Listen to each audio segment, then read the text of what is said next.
I genuinely believe that the biggest frustration for those of us with ADHD is something that I call the gap. This is the gap and the space between what they know deep at the pit of their stomach they're capable of achieving and their actual day-to-day reality, the results that they're tangibly able to produce on a consistent basis. This is genuinely one of the biggest frustrations that I faced for a number of years. I had all of the ideas, I had all of the knowledge, because people with this brain type are obsessed with accumulating more knowledge because we get dopamine from this new information. But I struggled to actually consistently execute on the knowledge that I had and turn that information into implementation. And that then created a gap. And I continuously felt like I was 3 years behind where I felt like I should have been. And that was where the pain was, because I knew I was capable of so much more than what my current reality presented me. Now, people that don't have this brain type won't truly understand this feeling, because they'll listen to this and they'll say something like, you're just making stupid decisions, you just need to focus more, you need to concentrate more, and then you'll be able to create good results. And that's not the case. I knew everything that I needed to do. If I sat down in front of one of my clients,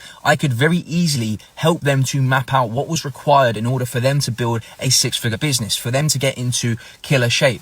But when it came to actually stringing that information together and turning that into action for myself, I could do it in dribs and drabs, but I didn't understand how my brain worked at that point in time, which then meant that I would never get into a state of momentum for long enough to see the consistency of my inputs, which would then translate to results. And I spent so many years feeling like I was years behind where I should have been, both personally and within my business. And that was the fucking killer. I speak to ADHD entrepreneurs every single week, and this is their biggest frustration. It is the gap.